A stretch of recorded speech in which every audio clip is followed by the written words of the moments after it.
KIIS FM. It is Seacrest with you backstage, crossing the threshold with Adam and Kris. Yes. They have a slightly busy day today. Excuse me, but Adam is a lot taller than I could ever have imagined. Haven't you ever watched the show? Yes. He looks like two of me. But I mean, in person, he's even taller. Well, check his shoes. Does he have boots on? Yeah. He might. They're shiny. He might have a bit of a boot there. Here they are, Adam and Kris. Yay!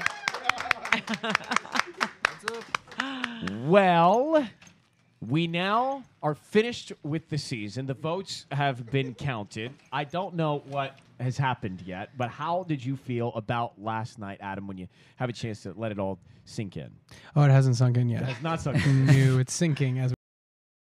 Kris? It is definitely not sunk in totally at all. Well, you know, it was a 3-round matchup last night, and it was like you guys came out really strong with the first song. Were the other two more difficult for you, Adam?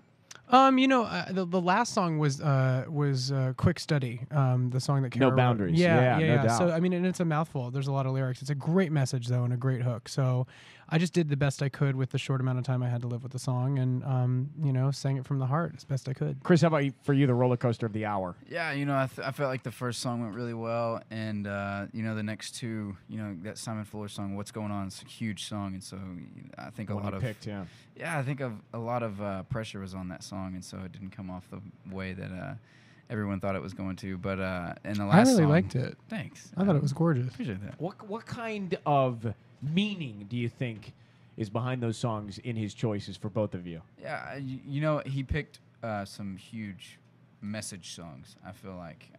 They're both really socially conscious. Yeah, and especially for what's going on right now. Oh, what's going on? What is going on? What is going on? There we go. Well, the two of you are so much alike. It's really going to be tough for right? America to decide on this. We'll come back. Sleaze, Ellen, what you got? A famous girl robbed of all of her cool stuff. You will cry when I tell you the story at 7:30. Adam Lambert and Kris Allen with us. One of them is the next American Idol. Have you thought about that moment? Because we talk with, and I've been there for all of them, no one can ever remember the moment. They always forget. Like, I blacked out. I forget. So have you thought about what it's going to be like and what you might say or what you might do? No, because I feel like if I do that, then I'm going to screw myself over somehow. Like, I feel like it should just be organic. So I'm like, you know what? Just be in the moment. And if it happens, it happens. If it doesn't happen, I'll be happy for Kris. So it's, The same thing. I mean, we can't go in there having any expectations because we'd both be happy for each other.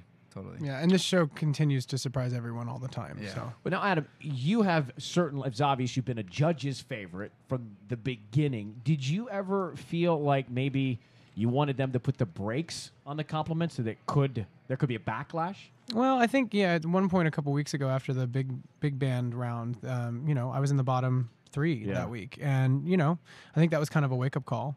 That the judges' comments don't always match how the audience feels at home. So, I enjoyed the compliments.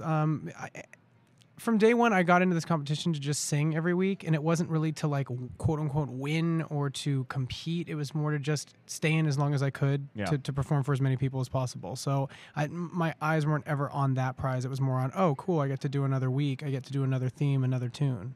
And Kris, how about for you? I mean, a lot of great momentum over the last couple of weeks. At one point, a couple of Wednesdays, we're sitting there, and you were shocked to be in the competition another week. Yeah. And Simon even said he could have counted you out until Heartless. Yeah. And that performance. So what about for you? I that's kind of my thing is I fly under the radar, and I think I've done that through this whole competition. But for me, I've done my thing. I've totally done my thing every week, and it's obviously worked. So I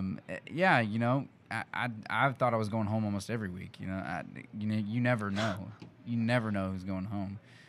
There was a couple really big surprises, I thought. And to make it this far, wow. Never thought I'd be here. Kris and Adam with us. It's KIIS. We'll be right back. Kris Allen and Adam Lambert, one of which is going to take the title of American Idol in just a little bit. Last week, 1 million votes separating the two of you. What's your reaction to that when you found out about that, Adam? Well, that's a pretty tight race. No doubt. It actually made me feel better about the show. Why? Because I felt like we both have an equal playing field to play on. Had it been a stronger difference, I think it would have made things a little less interesting. Kris, were you surprised? Yeah, totally. I mean, when you think about it, me and Adam are so different. We're gonna appeal to different people, and Adam's got his thing going on, and not everyone's gonna like what I do, and if they don't like what I do, hopefully like what Adam does. I gotta let you get to work. Last question. How do you avoid getting bogged down with all of the buzz and the online press and the newspapers and the headlines? Adam? I don't think you can really avoid it. So you read it everywhere. So you read it. I mean, I don't seek it out, but a lot of it just kind of, text message from a friend. Oh, did you see this? Oh, how do you avoid it affecting you? Kind of take it with a grain of salt and realize that this comes with the territory. This is what we signed up for. So I kind of feel like, it's a good problem to have. Yeah, exactly. It's better than sitting on my butt at home and wanting something to happen. Chris?